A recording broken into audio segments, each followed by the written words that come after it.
तो जी हाँ, this is it. Recording has started. Let's go to same paper that we were doing yesterday. ये तो A1 के papers हैं, इनको ज़रा बंद कर देते हैं और इसको भी बंद कर देते हैं. नया वर्ड डॉक्यूमेंट खोलेंगे फॉर A2. जी यहाँ मैंने पेपर रखा था आपका. I am pretty confident. 21 मार्च का ज़रा टफ सा पेपर था और बच्चे काफ़ी स्ट्रगल कर रहे थे. I don't think I downloaded it. मैंने शायद वैसे ही रख दिया था. चले मैं जल्दी से देख रहा हूँ एक दफ़ा. Somebody is trying to join our class. Assalamu alaikum, Momina. And where is the paper? ये रखा हुआ है जी 32. अब इसका आज हाफ कराऊंगा और अगर मुझे लगा कि आप लोग स्पीड पे समझ रहे हैं तो will start the next paper. वरना अभी मेरा पहले 3 दिन यही है कि आपके कॉन्सेप्ट्स बिल्ड कर लूं जो सारे वीक हुए थे.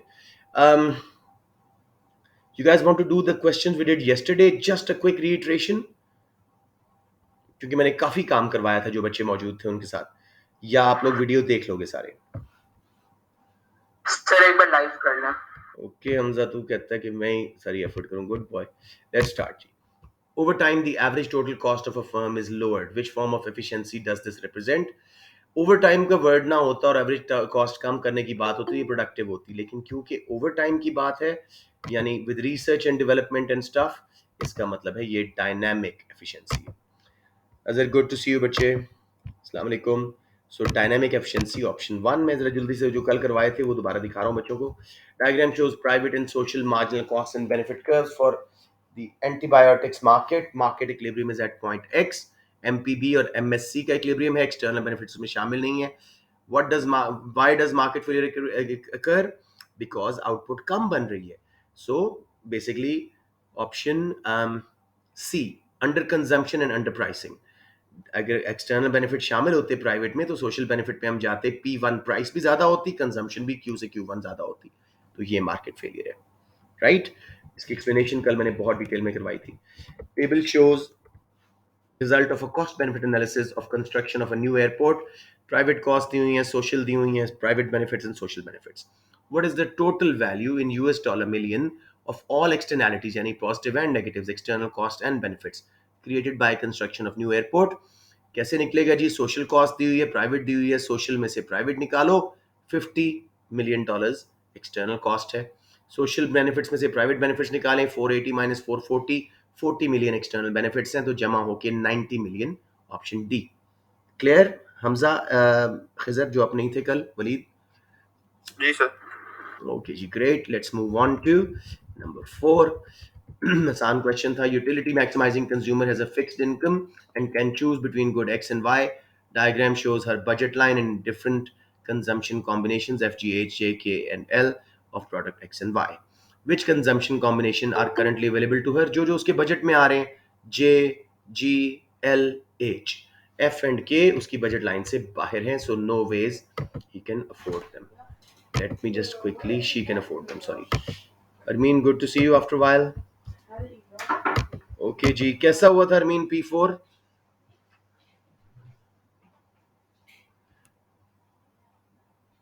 अच्छा हुआ था. चलें, okay, good. Number 5 जी. Rational consumer Romesh spends 90 rupees buying herb X and spice Y. Both cost 10 per gram.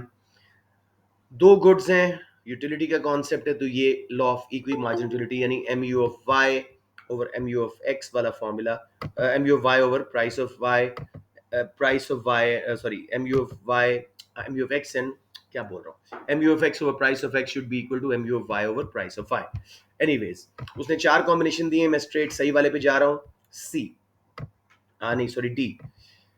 5 unit ले वो हर्ब एक्स के, 5वें यूनिट पे उसको एडिशनल यूटिलिटी कितनी मिल रही है? 45 से 55 पे गए तो टोटल यूटिलिटी एक स्टेप पीछे माइनस करो. 55 माइनस 45, 10 MU हो गए. प्राइस ऊपर उसने दोनों की बताई है 10 है. 10 ओवर 10 1 पर डॉलर उसको यूटिलिटी मिल रही है.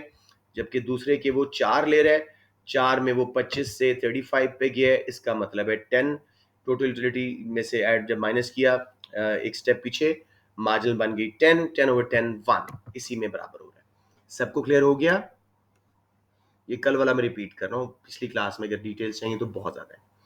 Let's go on to number 6। हाँ, इस पे मैंने बहुत काम करवाया था, अभी के लिए मैं सिर्फ ब्रीफली सॉल्व कर रहा हूँ सही ऑप्शन के थ्रू। टोटल कॉस्ट कर्व लगा हुआ है, जीरो से क्यों नहीं स्टार्ट होता, फिक्स कॉस्ट के ऊपर से स्टार्ट होता है, इसमें वेरिएबल ऐड होती हैं तो वो ऊपर जाता है। पहले स्लो बढ़ता है up till output Q2 because of increasing returns, और फिर तेजी से बढ़ता है उसके बाद डिमिनिशिंग रिटर्न्स की वजह से। any curve originating from zero will means जो टोटल कॉस्ट को सिर्फ टेंजेंट कर रहा है, उसमें से इंटरसेक्ट होकर निकल नहीं रहा, वहां पे एवरेज कॉस्ट मिनिमाइज हो जाती है। तो ऑप्शन ए, OQ3 पे देखो, रे जो ओरिजिन से निकली है सिर्फ उसको छू रही है, टेंजेंट हो रही है। ये मैंने कल बहुत डिटेल में करवाया था। साथ में ये बता दूं कि OQ2 तक इंक्रीजिंग रिटर्न्स है, यानी मार्जिनल कॉस्ट लोएस्ट पॉइंट पे यहाँ पे आ गई है, उसके बाद मार्जिनल कॉस्ट बढ़ेगी। Average variable cost somewhere between OQ2 and OQ3, हम जहां पे हमारी टोटल कॉस्ट स्टार्ट हो रही है ना, वहां से एक रे निकालेंगे, और जहां वो टेंजेंट हो जाएगी जस्ट बिफोर OQ3, वहां पे एवरेज वेरिएबल कॉस्ट मिनिमाइज हो जाएगी। ये कल मैंने सब ड्रॉ करके एक्सप्लेन किए थे। If somebody needs more closure, please watch that video. Number 7, what is correct about cartels. Cartels के सीन में मैंने बताया था, these are groups of firms who join together to fix prices and output. कभी monopoly act करना चाहते हैं, कभी बैरियर्स टू एंट्री क्रिएट करना चाहते हैं, इंटरडिपेंडेंस खत्म करके मार्केट को अपने हक में एक्सप्लॉइट करना चाह रहे हैं। इनके खिलाफ गवर्नमेंट इन्वेस्टिगेशंस खुलती हैं। कार्टेल्स कब सक्सेसफुल होती हैं, जब थोड़ी फर्म्स हों, आपस में स्ट्रॉन्ग ट्रस्ट हो, similar cost and production methods हों, होमोजीनियस गुड्स हों, बैरियर्स टू एंट्री बहुत ज़्यादा हों, गवर्नमेंट एजेंसीज खामोश हों, डिमांड सप्लाई कंडीशन स्टेबल हों। तो करेक्ट ऑप्शन इसमें सी है, they are often subject to government investigation. A गलत है, ट्रेड यूनियन मेंबर्स की, वर्कर्स के मेंबर्स की ग्रुप्स होते हैं, not firms. Higher type of industrial merger नहीं, अलग अलग फर्म्स रहेंगी, सिर्फ एक हिडन एग्रीमेंट कर लेंगी। डी गलत है, डिस्टैब्लिश अ वर्टिकल लिंक बिटवीन, वो भी मर्जर है, ऐसा कुछ नहीं हो रहा। Number 8, when output increases in short run, which statement is correct? Short run में जब आउटपुट बढ़ती है तो इंक्रीजिंग रिटर्न आता है, बाद में डिमिनिशिंग आता है। कॉस्ट वगैरह की भी कुछ बात हो सकती है। Average cost falls first and then beyond some point rises, नहीं। एवरेज फिक्स्ड कॉस्ट शुरू में बड़ी तेजी से गिरती है और बाद में स्लो डिमिनिशिंग रेट पे गिरती रहती है। तो एवरेज फिक्स्ड कॉस्ट का जरा एल शेप का कर्व आता रहता है।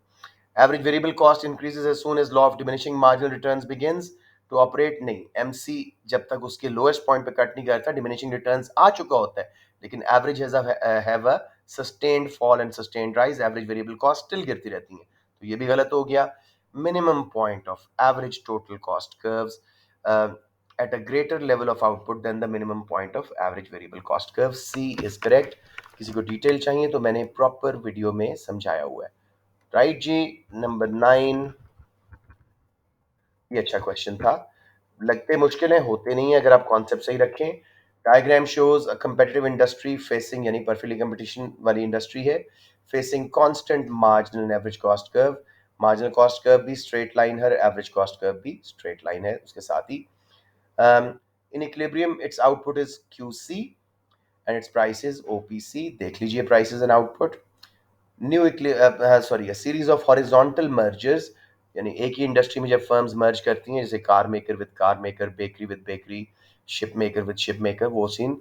सीरीज ऑफ हॉरिजॉन्टल मर्जर की वजह से फर्म्स बड़ी हुई, इकोनॉमीज ऑफ स्केल आई and creates a monopoly in the industry. New equilibrium output is now QM, अपने MCMR के मुताबिक उन्होंने किया हुआ है। Which area represent producer surplus? Producer surplus simply is the area above the supply curve and below price line. Perfect markets में straight line curves वाले MC में सप्लाई कर्व MC होता है, ये MC है हमारा। और इसके इस आउटपुट पे देखो, MC से ऊपर ऊपर प्राइस PM है, उससे नीचे नीचे दो एरियाज W प्लस XRR, सिर्फ W and X are our producer surplus। Again detail चाहिए तो कल की क्लास में बहुत डिटेल में हमने किया था। हाई इनसाइट में मैं कल समझ आ रहा होगा, so I just rush through it. Number 10, a firm that controlled 50%, over 50% of the market successfully merges with its main competitor to form one large company। बहुत बड़ी मोनोपोली बन गई है। What is most likely reason why? From the point of view of the firm, merger will fail, fall in consumer surplus, that will be good for them, producer surplus बढ़ेगा, तो वो तो ऐसी बात नहीं है। Cost of funding the merger, merger इतना महंगा था कि वो फंड नहीं कर पाएंगे। इकोनॉमीज ऑफ स्केल भी अच्छी बात है, मार्केट डोमिनेंस भी अच्छी बात है, सिर्फ बी करेक्ट ऑप्शन है। क्यों फर्म डिटर होगी इस मर्जर से? नंबर 11 वी डेड जी। ऑब्जेक्टिव्स वाला क्वेश्चन, इसमें मैंने आप लोगों को कल याद दिलाया था सारी ऑप्शंस। प्रॉफिट मैक्सिमाइजेशन आउटपुट होती है MCMR, प्राइस बनती है डिमांड के थ्रू। अगर इसमें वो पूछे रेवेन्यू मैक्सिमाइजेशन, तो जहां MR कर्व जीरो हो जाए, जैसे आउटपुट Q1 पे है इस वक्त। अगर वो कहे आउटपुट या सेल्स मैक्सिमाइजेशन, वो ACAR वाला होता है Q2 पे, ऑब्जेक्टिव के चैप्टर को टेस्ट कर रहा है। गवर्नमेंट का ऑब्जेक्टिव या allocative efficiency, marginal cost pricing यानी MCAR को जहां कट करे वो आउटपुट। और प्रोडक्टिव एफिशिएंसी जहां MCAC के लोएस्ट पॉइंट पे कट कर रहा है। अब वो पूछ रहे हैं जी, monopolist changes its price from P1 to P2 and output from Q1 to Q2, which change in objective indicated by the move from P1 to P2।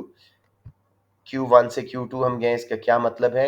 MR0 पहले पे प्रोड्यूस कर रहे थे रेवेन्यू मैक्सिमाइजेशन पे, अब ACAR पे यानी normal profit पे कर रहे हैं, सेल्स या आउटपुट मैक्सिमाइज कर रहे हैं। So from sales revenue maximisation to sales maximisation subject to earning normal profit. ठीक हो गया जी। नंबर 12, इस पे भी बहुत डिटेल में हमने काम किया था, इसकी इलास्टिसिटीज पे सारा कुछ। Normal demand curve upper half elastic होता है, centre unitary, lower half inelastic. Upper half में प्राइस बढ़ाओ, रेवेन्यू बढ़ता है, सेंटर में मैक्सिमाइज हो जाता है और फिर गिरता है। ये देखें, सी ऑप्शन करेक्ट होती है। अगर वो कहता है ये परफेक्ट मार्केट है, स्ट्रेट लाइन डिमांड कर्व बनाता है, तो ऑप्शन ए, क्योंकि हर यूनिट सेम प्राइस पे बिक रहा होता है, तो एक ही प्रोग्रेसिव स्लोप पे टोटल रेवेन्यू बढ़ता है।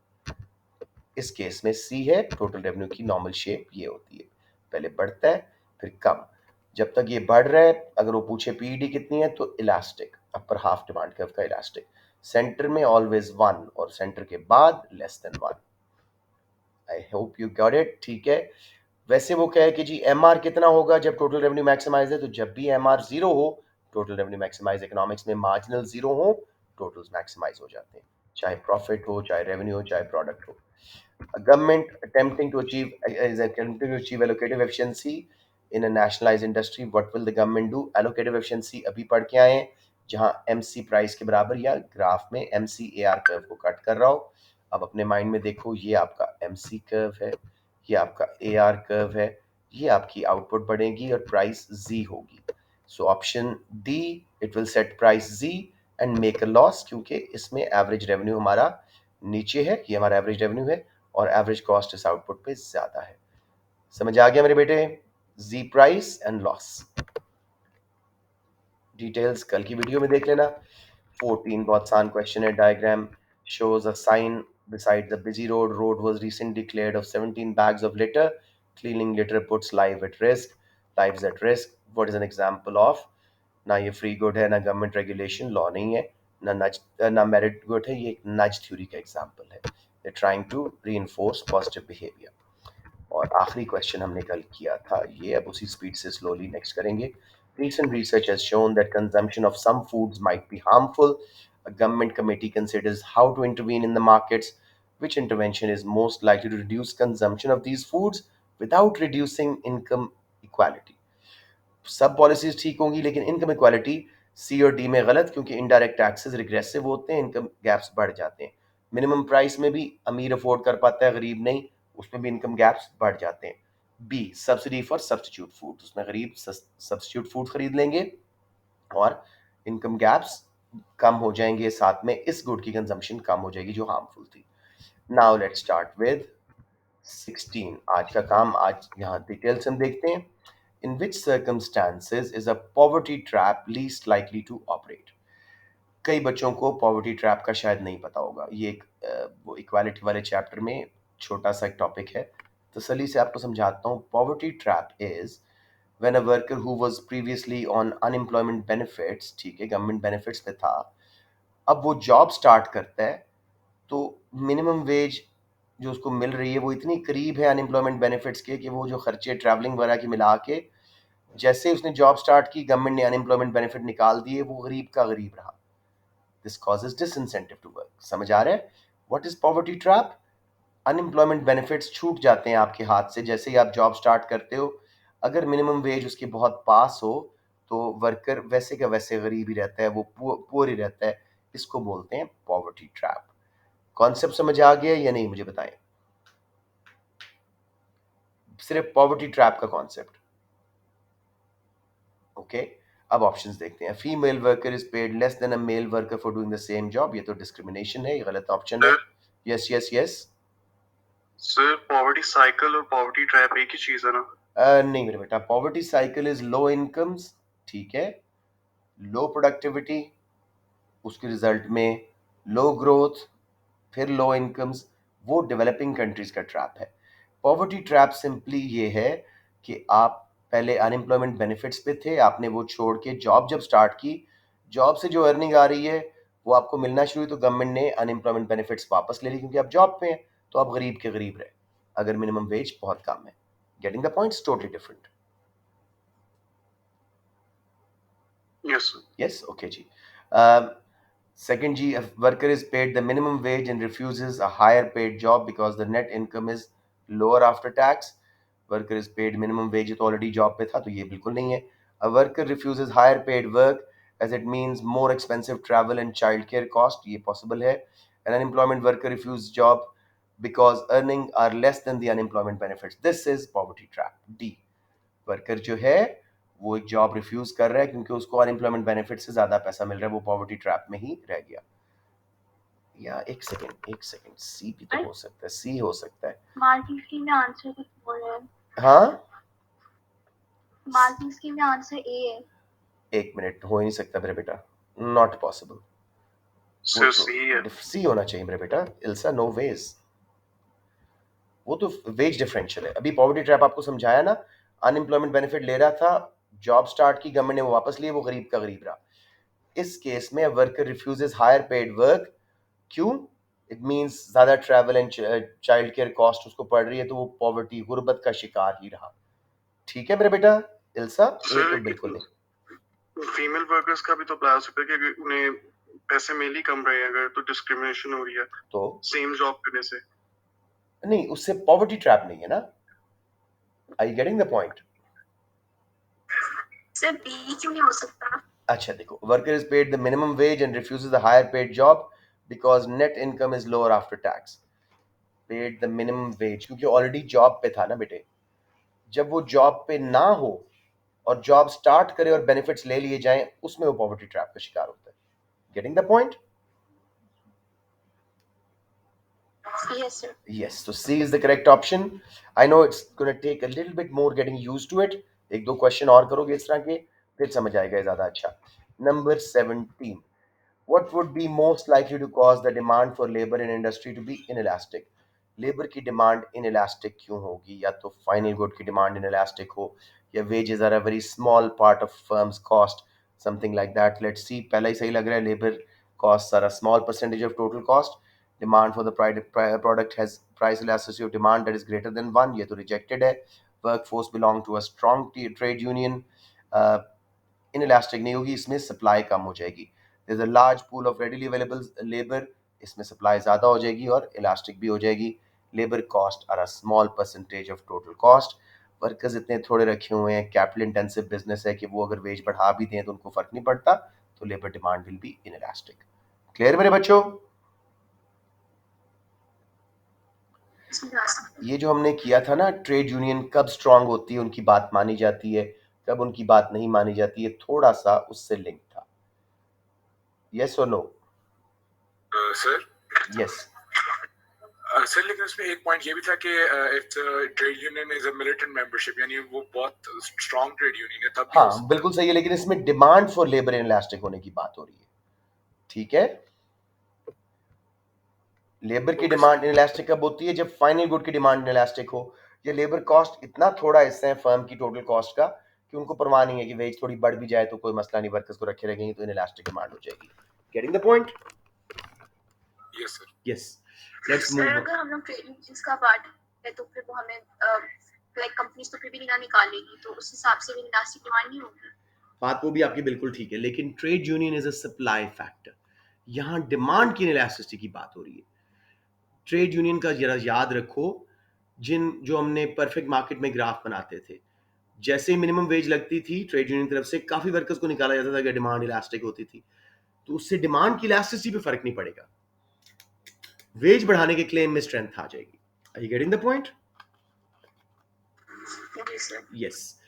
Again these questions of P3 दो तीन पेपर करते जाओ, आपको ये खुद ही you will get a hang of it, concept ज्यादा क्लियर होते जाएंगे। 18G, which influence is least likely to promote sustainable economic growth in a developing economy? ऐसी ग्रोथ जो फ्यूचर में भी कंटिन्यू की जा सके, लीस्ट लाइकली कौन सा है कि सस्टेन ना हो सके? देखें तसल्ली से, हाई सेविंग रेट्स हैं तो फ्यूचर में इकोनॉमिक ग्रोथ आ सकती है, बैंक्स के पास बहुत rapid population growth, let me see, yes, involvement in free trade से भी सस्टेनेबल ग्रोथ आती है, आप कंपैरेटिव एडवांटेज डेवलप करते हैं। प्रोटेक्टेड प्रॉपर्टी राइट्स, हर बंदा अपनी प्रॉपर्टी को ध्यान से मेंटेन करता है कि उसको प्रॉपर्टी राइट्स हैं उसके पास, कोई उसको डिस्टर्ब करे तो वो केस कर सकता है। डी, रैपिड पॉपुलेशन ग्रोथ से रिसोर्सेज के ऊपर प्रेशर पड़ता है, वो जल्दी एग्जॉस्ट हो जाते हैं, सस्टेनेबिलिटी कम हो जाती है। क्लियर हो गया मेरा बेटा? लीस्ट लाइकली ये है। सर एक बार रिपीट कर देंगे, क्लियर नहीं है मुझे। जी श्योर अजहर, देखें, what is least likely to promote sustainable economic growth? Sustainable economic growth क्या है कि हम ऐसे ग्रो करें कि फ्यूचर के लिए भी रिसोर्सेज बचे रहें, ठीक है, कम से कम नॉन रिन्यूएबल रिसोर्सेज पे प्रेशर पड़े। अगर सेविंग रेट ज्यादा है मेरा बेटा, तो फ्यूचर में बैंक्स के पास लेंड करने के लिए बहुत पैसा होगा, उससे वो मनी सप्लाई बढ़ाएंगे, ग्रोथ आएगी। A rejected. Involvement in free trade जब होती है, हर कंट्री अपना अपना कंपैरेटिव एडवांटेज डेवलप करता है, उससे वो लोएस्ट अपॉर्चुनिटी कॉस्ट पे प्रोड्यूस करता है गुड्स को, उससे भी रिसोर्सेज आराम आराम से सस्टेन तरीके से यूज होते हैं, ठीक है। प्रॉपर्टी राइट्स अगर प्रोटेक्टेड है, अब मेरे घर पे मुझे पता है किसी ने अगर कुछ आके डैमेज किया, मैं केस कर सकता हूं, तो हर बंदा अपनी प्रॉपर्टी को बड़ा अच्छा मेंटेन करता है, सस्टेनेबल ग्रोथ होती है। लीस्ट लाइकली क्या है? रैपिड पॉपुलेशन ग्रोथ, आबादी इतनी बढ़ गई कि रिसोर्सेज की कमी होना शुरू हो गई, वाटर की, नॉन रिन्यूएबल रिसोर्सेज की, पेट्रोल की, समझ रहे हो? अजर, आर यू क्लियर और not? Yes sir. Good boy. Number 19, जल्दी से ऐसे ही पूछते रहे। I love it when students clarify their concept. शर्म करके नहीं बैठना, आपकी लाइफ में एक ही बार चांस आता है पेपर करने का, तो don't do that. Government are interested in providing statistics on the standards of living. They measure the value of material goods and services. Non-material characteristics that affect the standard of living cannot be easily measured. What is an example of non-material characteristic? इनमें देखें कहाँ पे पैसे की बात नहीं आ रही, कोई qualitative freedom to make informed, yes, yes, economic choices वो inform नहीं कर पा रहे, उनके पास freedom नहीं है। Failure to include unpaid work, ये मटेरियल है, ठीक है, मिस तो हो रहा है जीडीपी में से, लेकिन अनपेड वर्क जो है वो नॉन मटेरियल नहीं है, ठीक है। घर के अंदर जो हम कर रहे हैं अपना, हमें एक चीज को उसके बदले में हम कुछ गाड़ी साफ कर रहे हैं, कुछ ना कुछ अच्छा कर रहे हैं। Proportion of GNP used for weapons of war, इससे भी लिविंग स्टैंडर्ड्स कम हो जाते हैं क्योंकि हम वॉर के वेपन्स बना रहे हैं, लेकिन नॉन मटेरियल नहीं है, इसके बकायदा मटेरियल वैल्यू हमारे पास है कि कितना कम हो रहा है। Removal of taxes from all forms of consumer expenditure, इसको भी मेजर किया जा सकता है। सिर्फ freedom to make informed economic choices non material है। सबको क्लियर हो गया है या कोई थोड़ी सी explanation?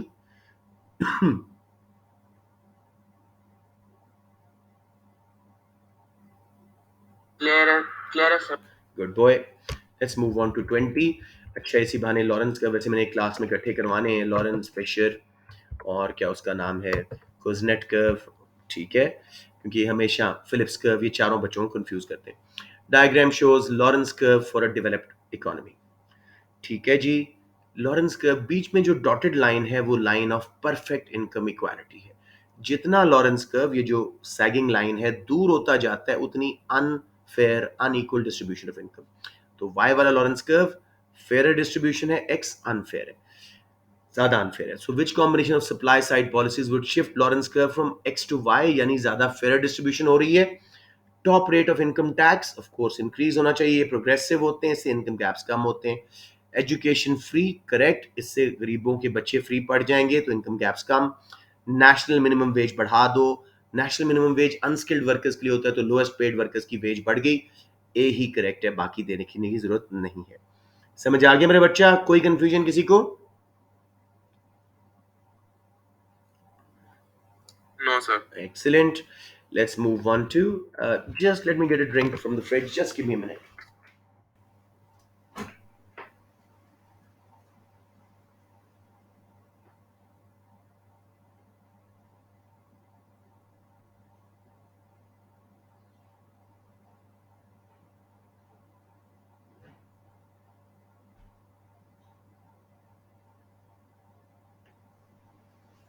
Ji I am back, let's see now number 20 हो गया जी। आज जरा बेहतर स्पीड पे हो रहा है, कुछ बच्चे आप लोग पहले से ज्यादा बेहतर समझ रहे हैं। 21 जी। Two members of Hernandez family have recently become unemployed. Mariana has lost her job at a local factory, which has closed because of competition from cheaper imports. Type of unemployment पे लग रहा है question, ठीक है। Alfonso has lost his job as a shop assistant because the sales have dropped during a recession. How would an economist classify these job losses? इन जी चार sir. के अलावा कोई जी जी कौन बताएगा? सर सॉरी सी है। सी। सर सी। सी सी sir. Structural, देखो imported good ने replace किया लोकल को, international unemployment part of structural, और एग्रीगेट डिमांड गिरने से रिसेशन आता है। अल्फांसो साइक्लिकल अनएम्प्लॉयमेंट का शिकार हुआ था। किसी बच्चे को यहाँ प्रॉब्लम आ रही हो? Okay, let's move on to 22. Which combination of fiscal, monetary, and supply side policies is most likely to reduce unemployment? I'll give it to one of you. फिजा, काशिफ, तसल्ली से देखो। Fiscal policy, monetary, supply side क्या हो कि unemployment कम हो?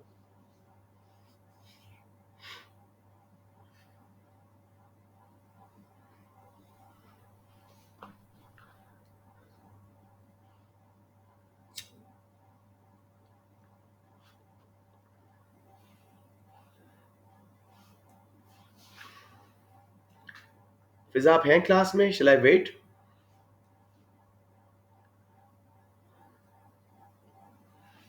मुझे तो class में ही नहीं है। हाँ, she is not there. Waleed, question sir B pass है ऑन टू सकता है यू। इसका। देखें, एक मिनट वेट करते हैं। वलीद देखें।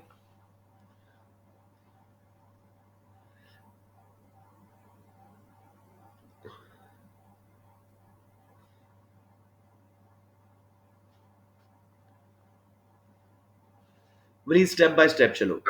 जी जी बताएं बताएं। C is correct. Decreasing taxation, disposable income ज्यादा, एग्रीगेट डिमांड ज्यादा, जॉब ज्यादा। Monetary policy, decreasing interest rate, cost of borrowing कम, स्पेंडिंग ज्यादा। कॉस्ट ऑफ बोरोइंग कम, इन्वेस्टमेंट ज्यादा, एग्रीगेट डिमांड ज्यादा, लॉन्ग रन में एग्रीगेट सप्लाई ज्यादा, अनएम्प्लॉयमेंट कम। इंक्रीजिंग लेबर फ्लेक्सिबिलिटी, कि वो मल्टीपल ट्रेनिंग उनके पास हो, एक जॉब से दूसरे जॉब में ऑफ सीजन में भी चले जाएं, टेक्नोलॉजिकल एडवांसेस को भी मैटर करना हो क्योंकि उनकी ट्रेनिंग है, तो flexible labour force will make unemployment less. अगर समझ आ गया, सी इज द आंसर। बी तो साफ साफ गवर्नमेंट एक्सपेंडिचर अगर बढ़ रहा था सॉरी सर, ट्रू यस था, लेकिन डिक्रीजिंग मनी सप्लाई उल्टा था। ठीक है ना? नंबर 23, लेट्स सी जी। अजहर आप ये कोशिश करें। Which policy combination will reduce the level of national income by the greatest amount?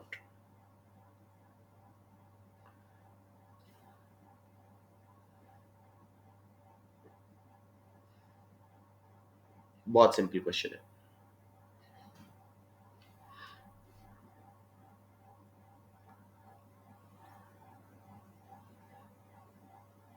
Sir B.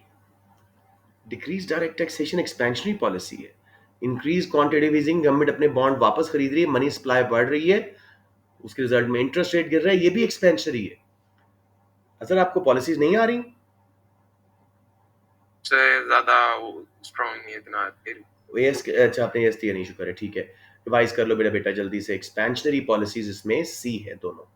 Increasing direct taxation, increasing, no no no no no, ये तो उल्टा हो गया। हाँ, इससे अनएम्प्लॉयमेंट हमने गिराना है, लेवल एग्रीगेट डिमांड।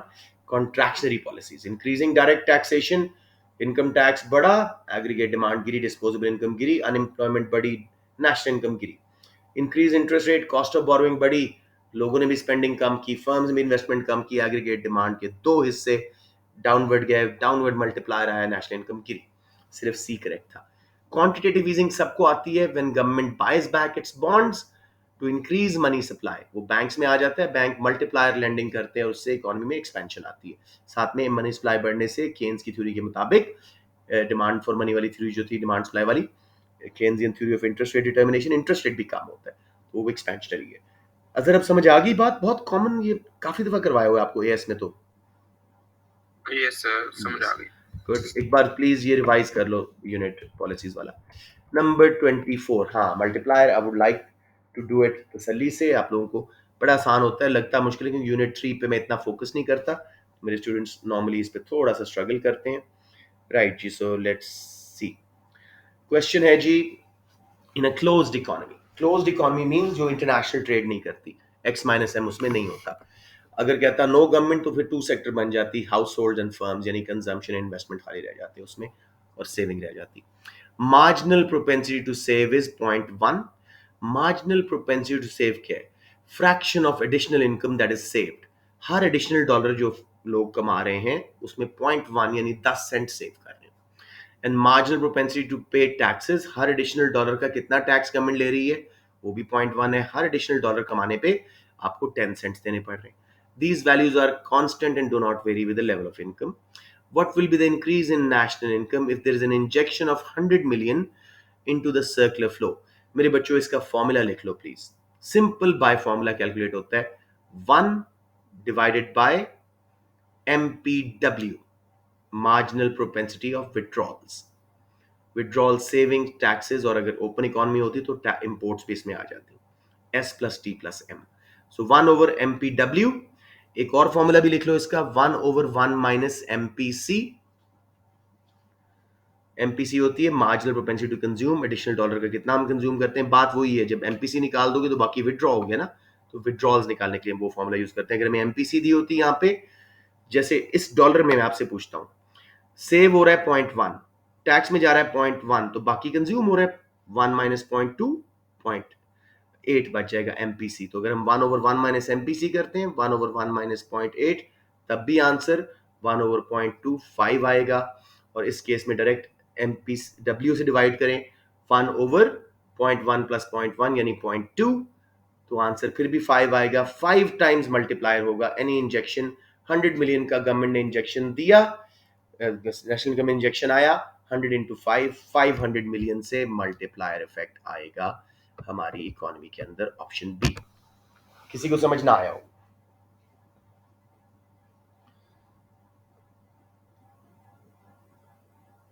सबको 100% क्लियर है? I am very happy. चलें जी, लेट्स मूव ऑन टू 25। नहीं सर, एक बार फिर एक्सप्लेन कर दो। इंशाल मल्टीप्लायर का फॉर्मूला क्या है? 1 ओवर MPW यानी मार्जिनल प्रोपेंसिटी ऑफ विड्रॉल, या 1 ओवर 1 माइनस MPC। हमें यहाँ पे MPC नहीं दिया हुआ, हमें क्या जरूरत उसको निकालने की। विड्रॉल्स कौन कौन से हैं? सेविंग 0.1 हो रही है हर डॉलर में से, टैक्सेस जा रहे हैं 0.1, तो कितना विड्रॉल हो रहा है? 0.2। 1 को डिवाइड करो 0.2 से, आंसर आएगा 5। यानी जो भी इंजेक्शन आएगा $1 का, वो 5 टाइम्स मल्टीप्लाई होगा। 100 मिलियन का इंजेक्शन था, 100 इंटू 5, 500 मिलियन का इंजेक्शन आएगा circular flow of national income में। ठीक है सर। Okay good. एनीवन जी, एनीवन प्लीज डू आस्क। ये आसान है और बच्चे डर के गलत कर जाते हैं। वीडियो लगाई हुई है इसकी आप लोगों के ग्रुप्स में, 2 वीडियोस लगाई थी, उनको देख लीजिएगा। अगर पुराना, काफी देर होगी जब हम P4 की तैयारी कर रहे थे, कोई 15 दिन पहले, 20 दिन पहले। Which combination is consistent with liquidity preference theory?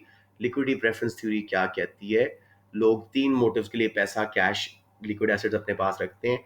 Transaction, precaution, speculation. Speculation और ट्रांजैक्शन की वो बात कर रहे हैं। वो कहते हैं जी, पहला A option, speculative motive determined bye interest rate. Yes yes, speculation में हम इंटरेस्ट रेट के ऊपर ही डिसाइड करते हैं। स्पेकुलेशन क्या है? फ्यूचर में एक एसेट खरीद के महंगा करके बेचना। तो अगर बॉन्ड्स की हम बात करें, जब बॉन्ड्स की प्राइस ज्यादा हो और इंटरेस्ट रेट कम हो तो लोग बॉन्ड्स नहीं खरीदते कि भाई हमें लूज हो जाएगा, कैपिटल लॉस होगा। अलबत्ता बॉन्ड सस्ते हो और इंटरेस्ट रेट ज्यादा हो तो ज्यादा खरीदते हैं। एक तो इंटरेस्ट ज्यादा मिल रहा है, ऊपर से बॉन्ड महंगे होने का चांस है, तो स्पेकुलेटिव का डायरेक्ट इंटरेस्ट से ताल्लुक है। अलबत्ता चेंजेस इन इनकम का स्पेकुलेशन से कोई ताल्लुक नहीं। So this is a is correct option. सबको समझ आ गया? सर मुझे नहीं आया।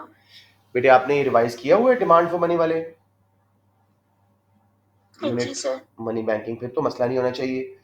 स्पेकुलेटिव मोटिव ऑफ डिमांड आपने देखा था, ट्रांजैक्शन और प्रिकॉशन दोनों का डिमांड का परफेक्टली इनइलास्टिक होता है, उनका इंटरेस्ट रेट से कोई ताल्लुक नहीं। तो ट्रांजैक्शन तो नो हो गई ना, ठीक है। स्पेकुलेटिव यस, तो ऑप्शन ए और हमारे पास बच गई, ए ही बच गई सिर्फ, ठीक है। और चेंजेस इन इनकम से transaction and precaution motive shift होते हैं उसी इनइलास्टिक फॉर्म में। स्पेकुलेशन का इनकम से ताल्लुक नहीं है, ठीक हो गया। सो ऑप्शन ए करेक्ट हो रही है। Right sir. 100% क्लियर है? कोई कंफ्यूजन किसी को?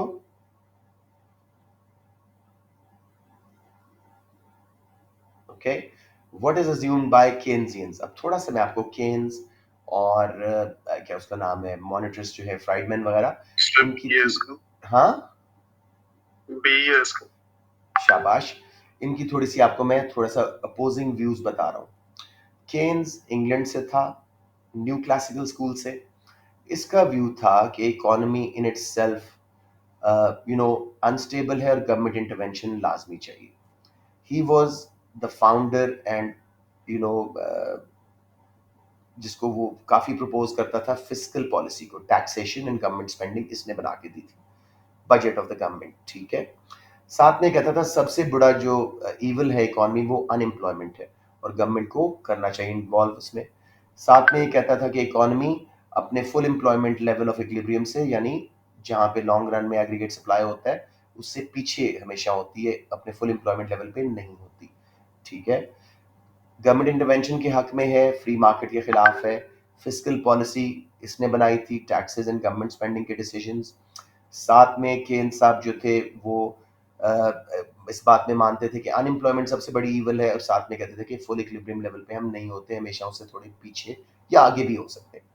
जबकि मॉनिटरिस्ट फ्राइडमैन वगैरह बिलीव करते थे गवर्नमेंट इंटरवेंशन अननेसेसरी है इन मोस्ट केसेस और फ्री मार्केट ज़्यादा एफिशिएंट है। उन्होंने मॉनेटरी पॉलिसी, मनी सप्लाई और इंटरेस्ट रेट्स वगैरह की बात करते थे, उन्होंने प्रोड्यूस की थी ये, मतलब प्रोजेक्ट की थी ये। फिर वो कहते हैं कि जी इकोनॉमी सेल्फ सस्टेन्ड है, खुद ही इक्विलिब्रियम पे आती है और हर वक्त हम long run aggregate supply curve के इनइलास्टिक पार्ट में यानी फुल एम्प्लॉयमेंट पे होते हैं, ठीक है। गवर्नमेंट इंटरवेंशन नहीं चाहिए। तो ऑप्शन बी जी, केन्स कहता था government intervention is required to manage the economy. ठीक हो गया। इनकी मैं आपको दो स्लाइड्स में, एक स्लाइड या दो स्लाइड में मैं कुछ क्लासेस सोच रहा हूँ जो आप साथ कर लो। ये थोड़ा सा मार्जिनल प्रोपेंसिटीज, मल्टीप्लायर वगैरह दिखा दूँ इंस्टेड ऑफ कि आप वीडियोस पे, आप, मैं सोच रहा हूँ आप लोग करेंगे, बाकियों ने भी देखनी होगी, तो मैं इसी वक्त कराता हूँ फ्लो में। लेट्स से संडे की क्लास हम कुछ टॉपिक्स को रिवाइज करते हैं। अगर आप लोग कुछ टॉपिक्स ऐड करना चाहते हो please do message me on your respective groups. ठीक हो गया। Number 27, which row correctly identifies injection into a circular flow of income? Injection means, ओए हौसला इंशाल, बाकियों को सोचने दो। Injection mean C plus I plus G plus X, consumption, investment, government spending, exports. अब ए ऑप्शन में वो कह रहा है प्राइवेट सेक्टर में savings are greater than investment, ये तो विड्रॉल हो जाएगी, तो इंजेक्शन नहीं है। सेविंग्स विड्रॉल होती हैं, टैक्सेस विड्रॉल होती हैं, इंपोर्ट्स एम विड्रॉल होता है।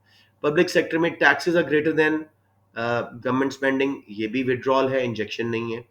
ट्रेड सेक्टर में exports are greater than imports, yes inflows of money will be more than outflows, ये इंजेक्शन है, तो ऑप्शन बी। समझ आ गया मेरे बच्चों? ये दोबारा एक बार बता दूं, इट्स एन इजी क्वेश्चन अगर कॉन्सेप्ट क्लियर है तो। ओके, नंबर 28 जी, which policy developed by which policy by developed economies would be most beneficial for developing economies? Developed countries ऐसा क्या करें कि डेवलपिंग कंट्रीज को फायदा हो? A ban on resource exploration by mining companies in developing economies, हमारे resource ही में एक्सप्लोर नहीं करेंगे नए ऑयल मिनरल वगैरह, तो हमारी डेवलपमेंट रुक जाएगी, ये पॉलिसी अच्छी नहीं है।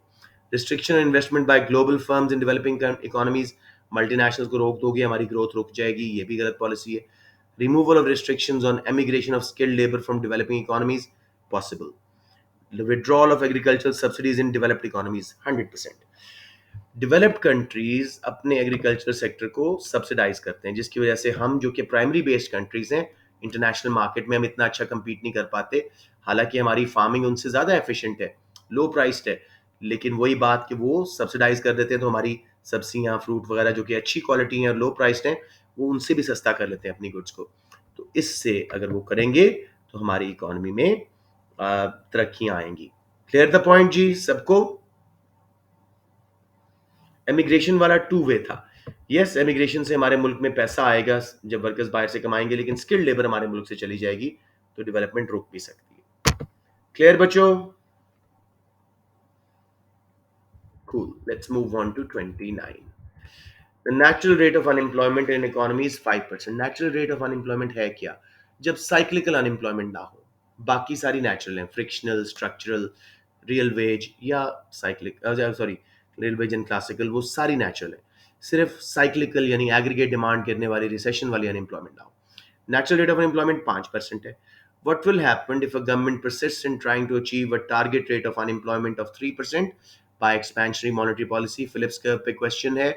इन्फ्लेशन एंड अनएम्प्लॉयमेंट का एक वो है अपना ट्रेड ऑफ शॉर्ट रन में, लेकिन लॉन्ग रन में नहीं. फिलिप्स का भी मैं आपको करवाना है संडे को. एक्सेलरेटिंग रेट ऑफ इन्फ्लेशन आएगा. गवर्नमेंट वक्ती तौर पे तो अनएम्प्लॉयमेंट कम कर लेगी नेचुरल रेट से, लेकिन ये मैं आपको जब सारा समझाऊंगा फिलिप्स कर्व लॉन्ग रन वाला, तो आपको समझ आ जाएगा कि वर्कर्स की एक्सपेक्टेशन ऑफ इन्फ्लेशन बढ़ जाती है. So accelerating rate of inflation economy में आता है. ठीक हो गया. कुछ टॉपिक्स मुझे लगता है दोबारा करवाने पड़ेंगे आपको. लॉन्ग रन कहते तो फिर डिफरेंट आंसर आता. लॉन्ग रन में ऐसा हो रहा है बेटे. शॉर्ट रन में ट्रेड ऑफ, शॉर्ट रन कहते तो फिर डिफरेंट होता.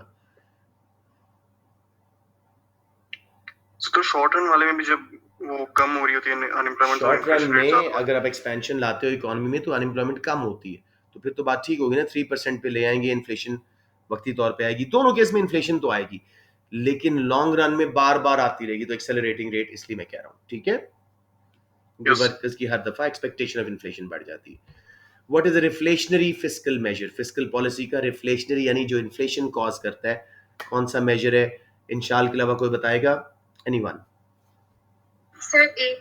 Increasing government spending. Yes, expansionary policy, इससे एग्रीगेट डिमांड बढ़ेगी, इन्फ्लेशन आएगी. टैक्सेस बढ़ाने से तो एग्रीगेट डिमांड गिरती है. इंक्रीजिंग द मनी सप्लाई, इससे भी तो हो सकता है रिफ्लेशनरी. मॉनेटरी का हिस्सा है ये तो. सॉरी, ये तो मॉनेटरी का हिस्सा है. रिड्यूसिंग इंटरेस्ट रेट भी मॉनेटरी का हिस्सा है. तो वेल डन मोमिना, शाबाश. तो आई थिंक आज हम यहीं पे रोकते हैं. आई अंडरस्टैंड कि हमने बहुत कम काम किए, लेकिन मैं चाहता था कि पहले आपकी बेसिस बन जाए. नेक्स्ट क्लास से हम पूरा पेपर किया करेंगे. Please keep attending and please motivate your class fellows. इंशाल्लाह आप भी बात करो. I know Zuhaib and these guys are kind of in their own world के भी हम बहुत अच्छे हैं. They going to suffer. Videos भी नहीं देखेंगे, ये भी नहीं आएंगे, तो बहुत सफर करेंगे. So please talk to your own classes. Joshua से भी बात की तो वो कहता मैं आ जाऊंगा. जोशुआ एएस में आया था, कुछ 10 मिनट बाद छोड़ गया. उसका तो I have given up on him, so don't worry about Joshua. वो कुछ बच्चों ने डिसाइड किया होता है, and he thinks is done a very